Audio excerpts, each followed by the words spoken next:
ntawutsinda urugamba atagwaye horaraje gutabara humura yemwe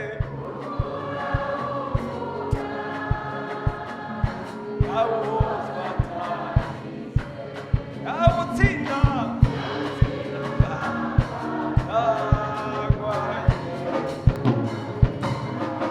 horaraje gutabara horaraje gutabara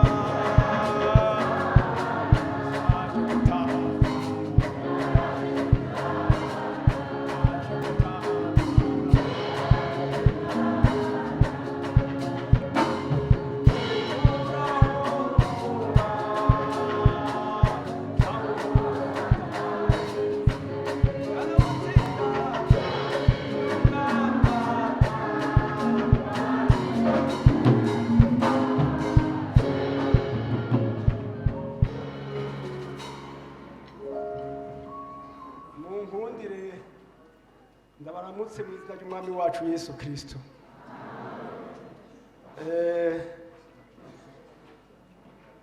Munyemerere kandi ndabashikiriza intasho z'umufasha wanje la charmante Chantal, ma charmante Chantal.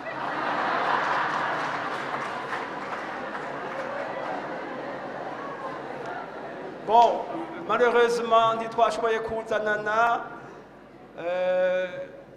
bari badutumiye twe nawe mugabo ntiyashoboye kuza kuko mu minsi iheze yagize isanganya, aravunika ibyo bita tête de fémur, ubu ari mu icuma, rero ntaragera kugira ingendo ndende, ariko Imana ishimwe kuko yamye muri controle ryari. Muganga yavuze ati bimeze neza, ahubwo ni wimenyereze kuza uratambuka cyane, ugira ibirometero nyinshi, ati warakize, icyuma kimeze neza, kandi ngaho turabonye ikiganza c'Imana vy'ukuri, kuko ntivyari ibintu byoroshe. Ntivyari ibintu byoroshe, byasaba n'amahera menshi cyane, ma 15 millions ndumuretraité n'abari pensionné. Vous vous imaginez mes chers amis? Ariko Yesu n'umugabo.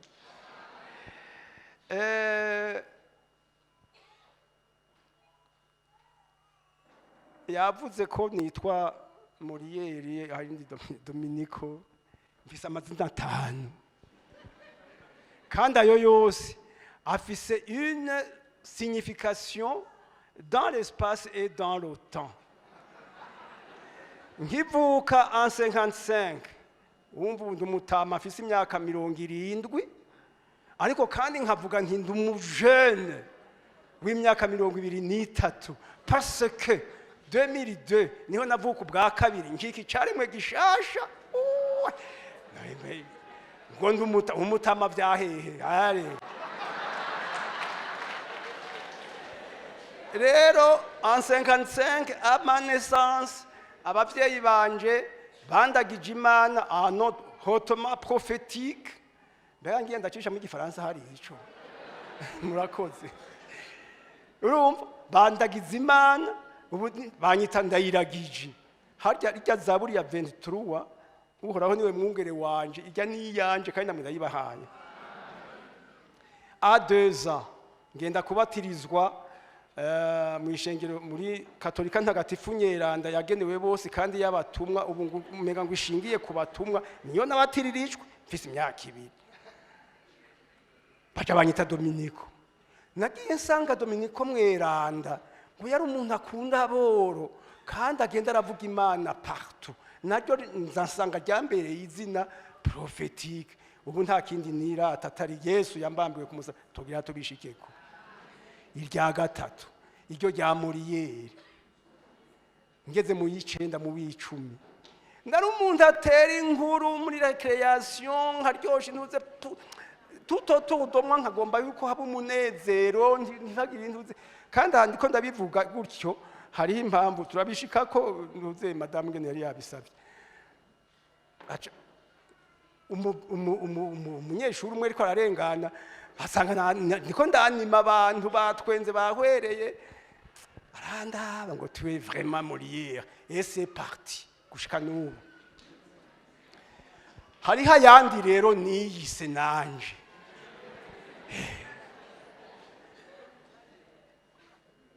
Muri 2002 hirya y'ejo mfise imyaka 47, Yesu amaze kungereramwo, n'est-ce pas, nkabicaremwe gishasha, mparura ibintu byose yampariye,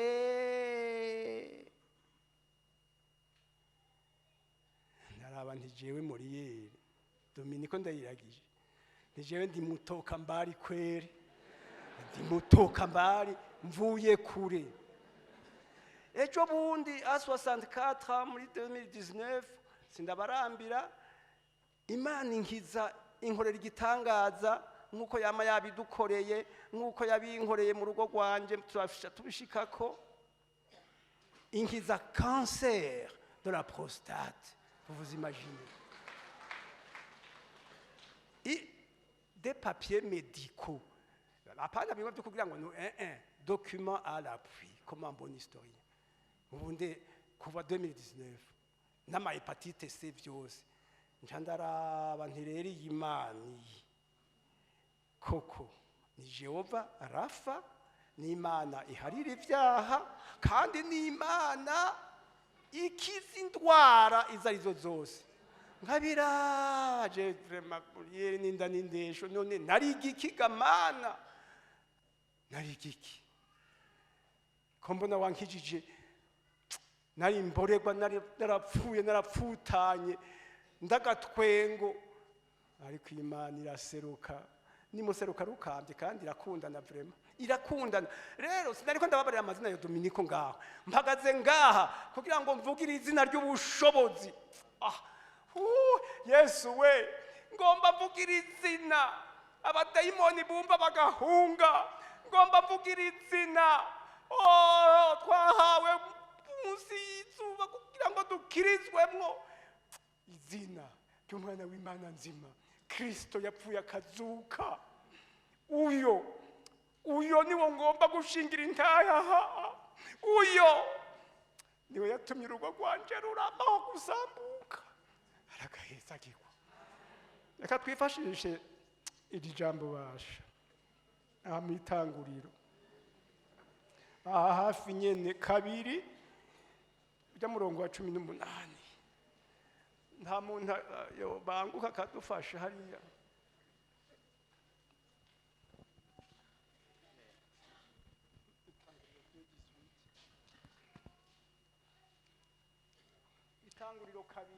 Itanguriro 2 ku murongo wa 18. Uhoraho Imana aravuga ati, si byiza ko uyu muntu yibana wenyene, hinge ndamuronderera umufasha bikwiranye.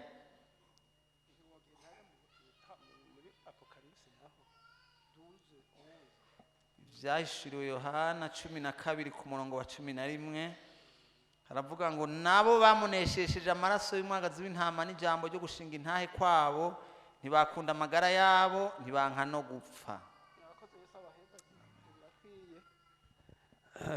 Naya majambo nipfuje ko twohagarara ko kugira ngo ndabacire ku masonga, mfise umwanya muto sindabarambira. Byari kuba vyiza iyo amone puzu yari yabonetse, hariho byinshi yari kuvuga, ariko bimwe bimwe ndaza kubimuvugira, kuko navuze nti Chantal yitwa mfana uguhora Jeanne Chantal, navuze ko elle est charmante, kandi uko nukuri ndabeje ka pastor. Donc ni mwiza aussi bien physiquement que spirituellement.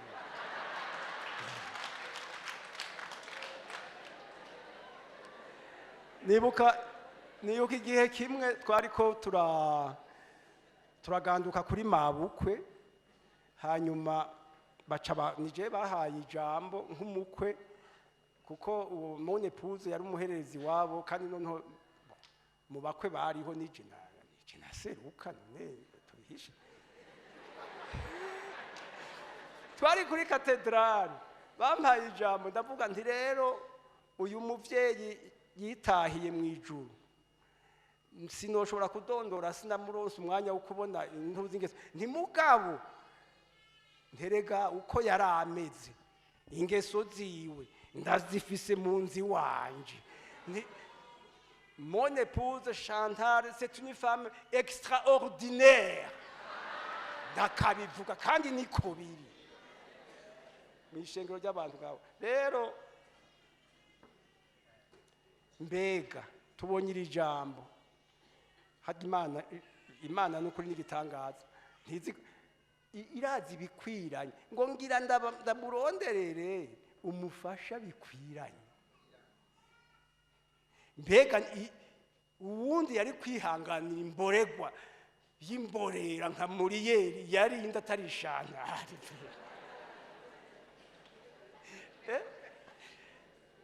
ndamusengera nti Imana uzomumpera igitsibo cyo kwihangana kabisa ego kabisa urumva rero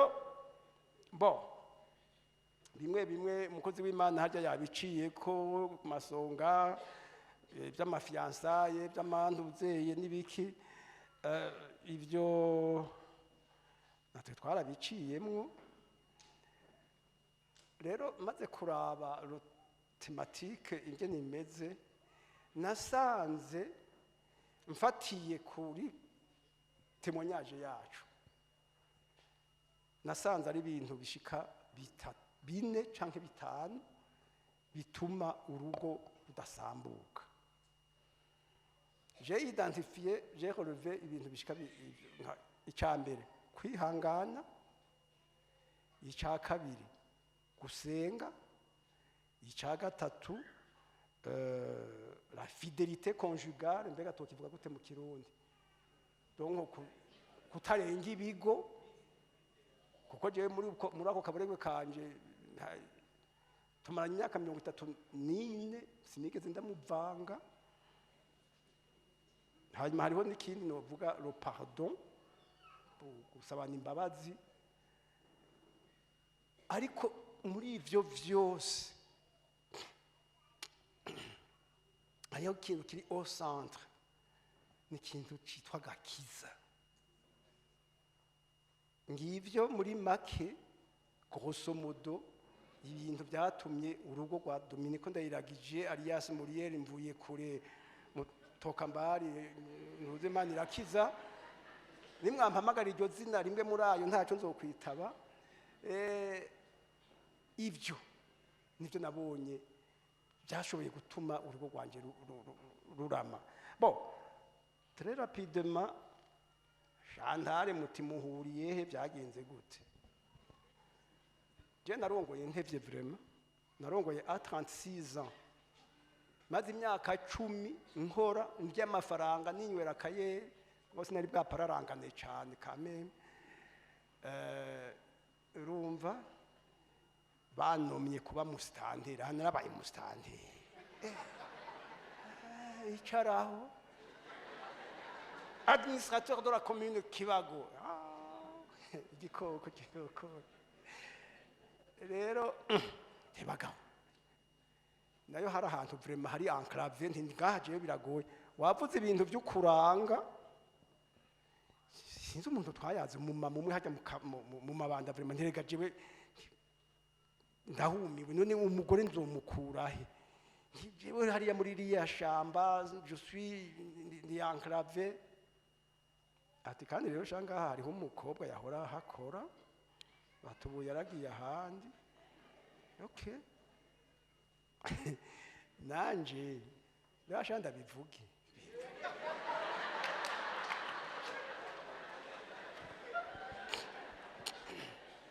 hajya nta muntu atwara uwari heje ubwa mbere je hariho umukobwa nari nareheje vraiment hariya muntu ndagenda ndatwara n'ikaze y'ibiyeri ya Amstel ni cupa nyene urabibona inkoko baratema baraca ngiye kwiyanonsa officiellement yari umunyeshuri nigishije mu Rutovu yari umwarimu kazi hariya mu ntuzi nti uyu rero nta reka je nari nkeneye umugore mba nari nkuze kandi nari mu responsable wewe uzaza gutunganiriza abantu bubatse nawe utarubaka hanyuma ndagenda nyene ndayituze gutya urumva un samedi ntuma umupolisi ntigenda umpamagarire naka yitwa Kandida ubu yarapfuye ntigenda umuhamagare none ko ntari bwakizwe ntagomba ngo dukore ibyaha hanyuma dutegura urubanza ndababeshe bibondo ntawe uca umugani umwana asinziriye ntimuze mu uyu munsi ntiyaza atuma umupolisi ngo yagiye gusezera ngo abana bahora bigana sawa ntacu iyindi samedi nanjye ndabura naho ntemberera iyindi samedi ntigenda umubariraze ashagaruka mbarira ngo yagiye kuramutsa inasenge bikaje uri kurafina kuri mustanderi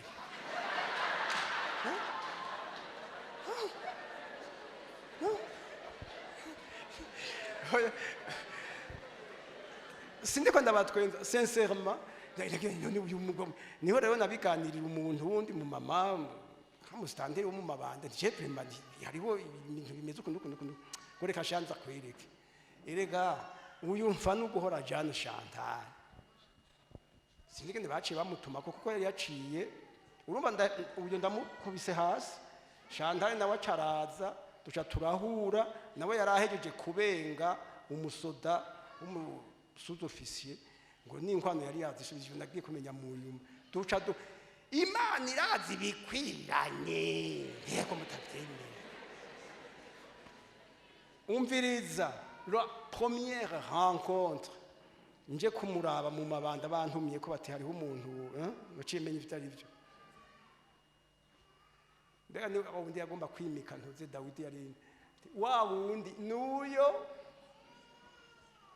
umve aje ngo turamukanye nagiye numva mu mutima ati ndongo umuntu sverte souriante aya vraiment wamenga ni umuntu twamenyanye kuva kera ndiko ndavuga iki kandi j'étais très à l'aise avec elle j'atanzimana kayeri bien entendu hanyuma nigere umukobwa nta mwanya mfise ngomba kubinuze hati naje nta kibazo duca turafixa ubugeni donc byose ntantuma muhira ntigenda mutwara inyana zibiri hariya kwa ntuze hari imahwa hari hafi kandi rero hari ibindi Imana bimwe by'amafamiye y'abazinanyi hariho ukuntu usanga Imana yarabiteguye bien avant kuko musaza we twariganye uwo muramukazi we yari hamwe ne mama wacu urumva bati Dominico na Chantal bahuye nta turazina bara famille se connaissent mariage ngiye yabaye fixe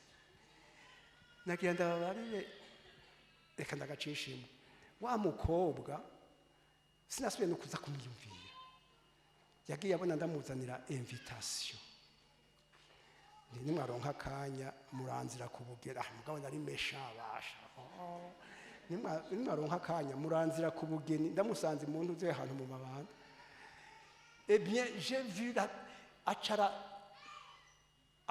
iyi mitsi yose yo mu maso ku mutima nti wari kuramfina ko bya muje n'avait pas le temps de vous. Le 7 septembre 1991 ubugeni burabaye none après le mariage twitege kibondo n'est-ce pas or ibyo yagiye kubimbarira plus tard yari yagiye mu Makamba bamubarira ko azopfa atavyaye kubera igitereko ariko iyi Imana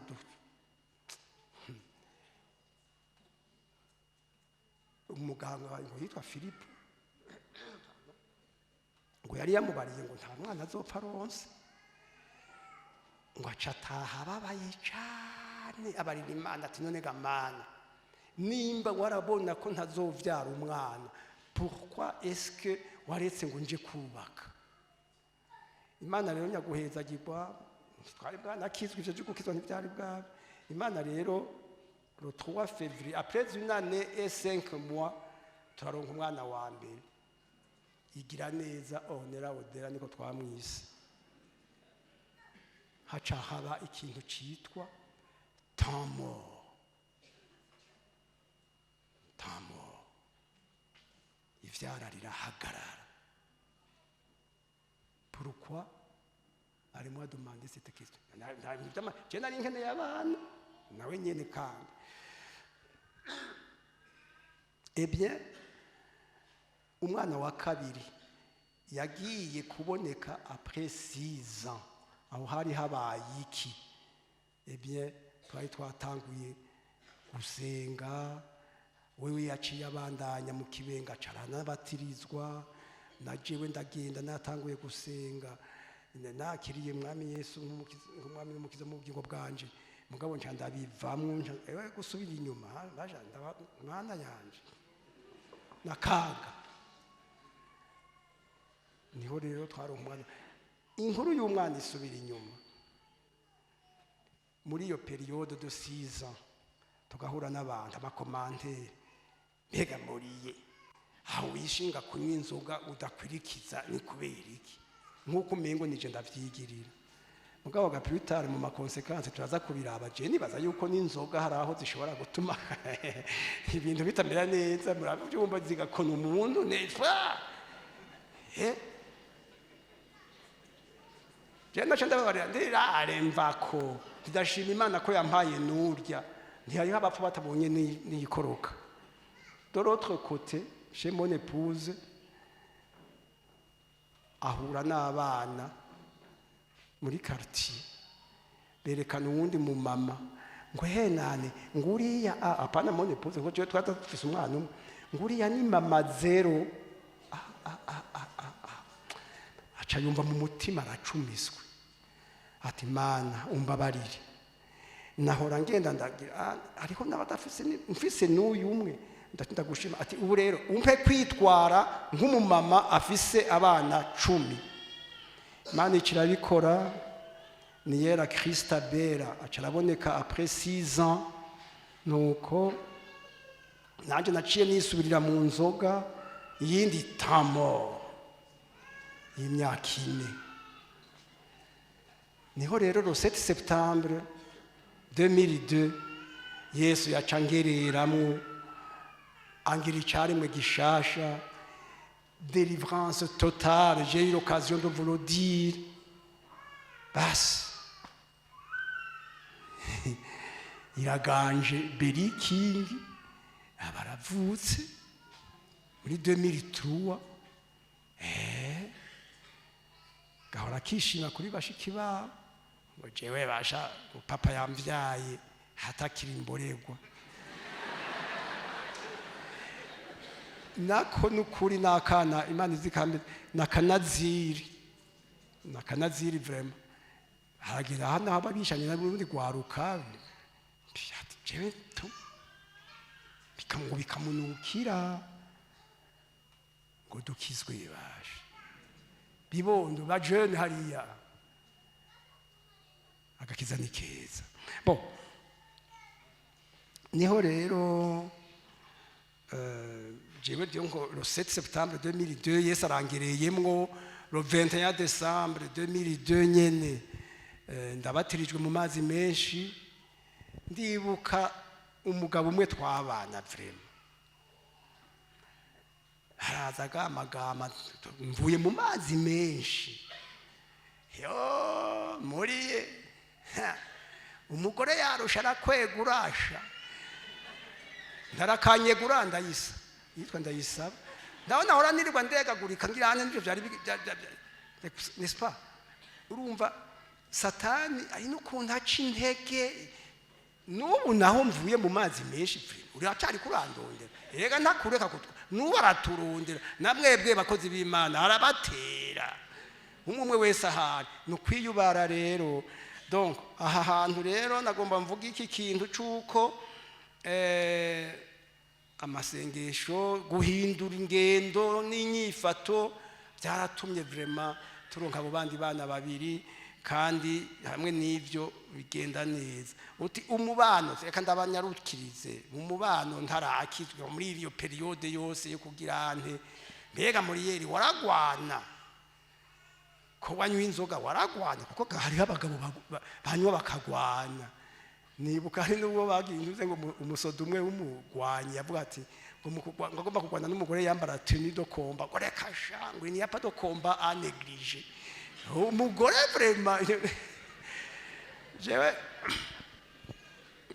naho yari kuba ngaha nari kubivuga ikintu cabaye igihe kimwe hamwe umuntu amera nk'uwiyama kwiyama umuntu sanga namukubise ntuze ngaha ko ntuze vraiment mugabo atari bimwe byo gufora ngo kujya ukube ugwayi urumva yaciye agenda kwa musaza we naratwaye amakazi yo gucura biragoye yego kwe yagiye nyene gusaba imbabazi nti byarashitse mugabo ce n'était pas vraiment dans mon intention naze tugende hanyuma rya jambo ry'imbabazi bien umunsi Yesu angendera iryo joro nyene ngaya majambo que j'ai prononcé narabibabariye etc sindabigarukako navuze nti mama Odera ndagusavye ungirira imbabazi kuvyo nagukoreye vyose kuva twubakanye kuva uno munsi singisubira kunywa inzoga kandi umbabarire sinzoja mu kibenga hariya iwanyu ngiye gukirizwa mu ishengero rya Fekabo murundi kaza ati jewe nobona gusa aragize intuze ntango muri Fekabo nakubise y'imyaka 5 iyo myaka 5 iheze Imana iti subira hariya mu kibenga nubo niyo ndi muri korali y'abagabo na francophone gira amahoro nuko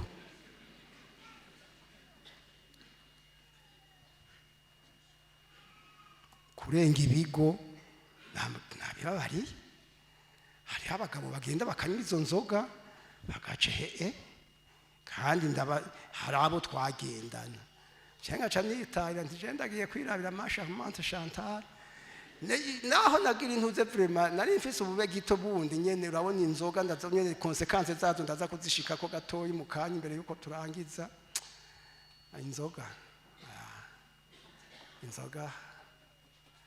sizo gushingira intahe kwere aka vraiment kuko hari umuntu ashobora kukubarira ngo jewe ngo je suis capable yo kunywa dukeyi nkata dukeyi aho izo nyinshi uzibuzwa niki kwamaze gutangura bo iyo ni sujet yindi yinduze rumva rero bamwe twagendana ubu baraseze yisi yego kwe barapfuye kabisa amasida yarabatwaye nanje ga ntimwumvuko irega n'ubuntu bw'Imana nagiriwe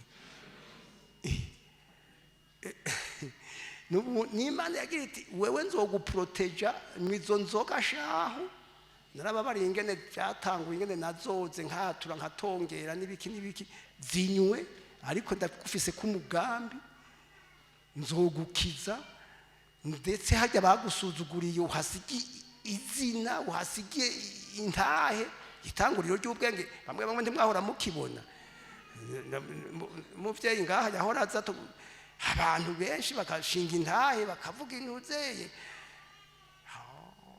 ariko ndakunda Imana itaraba nk'abantu beka baje ndayimana ndagomba kuzokubona vraiment amaso muya no kukazi bamaze kwandika bati uyu muntu tugira tumwirukane Imana itireka mwe mwamuremye aho mumwirukana ngira ndamukize kandi harya nyene byarabaye nuko Imana narayibonye yanyubakiye urugo mbega nuvuga ibiki byindi donc dufate nk'ibintu byo gusuma nubwo nasara nasumye bagabo kuri RTNB kuko donc naciye mva mu bustanteri nca nisubirira kuri RTNB kuba umujournaliste hanyuma hariho abadamu bafise akanduze kitwa la solidaire bari bafise imiceri n'ibiharagi naragenda nkazana umufuko w'umuceri n'umufuko w'ibiharagi twaramuhira bakazokata ara source udusigaye natwo nkigira kugira intuze nkaja mu bagabo ngo mu bagabo mubaya. Umviriza, inzoga ziragutesha agaciro. Umviriza, umurisansiye muzima nkanje wo muri 82 yaronse grande distinction, apana distinction ma sœur, grande distinction.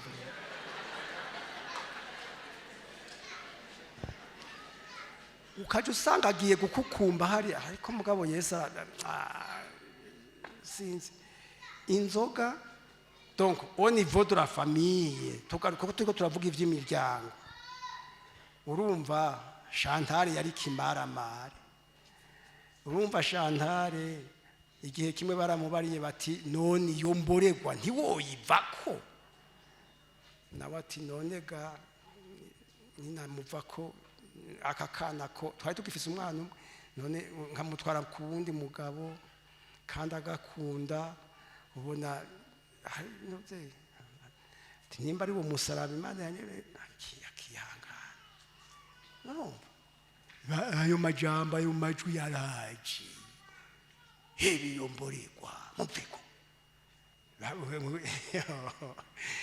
Ubu rero ndakunda Imana vraiment jewe sinzi. Urumva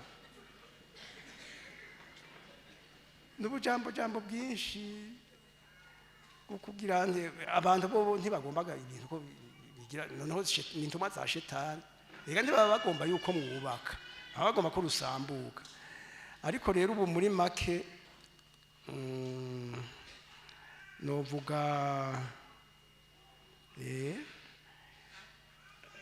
rero maze gukizwa agakiza kaciye kaza gakwafa vyose, donc karabiringaniza. Ubu twirindiriye guhera tukaca twigira mu ijuru ry'amahoro nta bindi. Bon, intambara zo ntizibura, intege nke canke no kumugabo, amarango yo kuja Siyoni, amarango yo kuja Siyoni. Yego vraiment. Rero mwarakoze kuntumira, nubwo nari nagombye yuko tuzanana, nari nagize ntihandara tuze kuvugana nawe. Wewe wafise ingabire yo gusenga ntashize amanga nkanje nyene kwagira kandi hari akantu nari nibagiye. Hamwe Imana navuze nti ikora ibikwiriye irazi bitunganye, ngo yari yasavye Imana ati rero Mana jewe urabona ko amashuri nayaciriye hagati. Imwe by'amashuri kandi nawe ugeze kubivuga. Bon, ntiyayaciriye hagati n'umudekatre kandi umudekatre waho hambere ati ndagusavye umugabo azoba yarayanonosoye, ati kandi wa wundi utamenga n'umuntu agwaye ikirye. Reka ari abantu bama bavumbira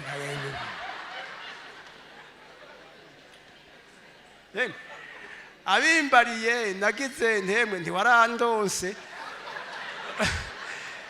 Ico atasavye karagakiza kuko nawe ntiyari bwakizwe. Yego kweri. None rero umwanya ngira ngo wazintuze byari byinshi nari kuvuga mu bubatse nyene. Ndashima Imana, ubu abana turaja hamwe tukaganira, baramaze gukura. Ikiyago dialogue naco n'ikindi kintu gikomeza le foyer. Rero numva norangiza nsengera ingo ziriko zirasambuka, nsaba Imana rurema ngo igende itabara izo ngo, izitabare nk'uko nanje yantabaye, nk'uko yatabaye urugo rwanje. Siko nari mweranda, siko twari beza. Imana narayibonye mu buryo butandukanye, no yivuga kuva aha no gushika hehe. noyivuga bukira bugaca, novuga ibyiza Imana yankoreye, ikandinda ibi na biriya, nijoro nzorijamwo. Ndagushimiye Mana data wa twese byagiye ahera hejuru. Nari hano nca ku masonga, nca ku mayange, mvuga bya byiza byose bimwe wankorera. Warazigamye urugo rwanje, ndasengeye izindi ngo Mwami hirya no hino ziriko zirasambuka, wamugwaniza ariko azitwaza agatuzo, akaborega ubusambanyi n'ibindi. Mana bagendere, ubagirire neza, ubafashe nkuko nanje wangiriye neza nyakubahwa.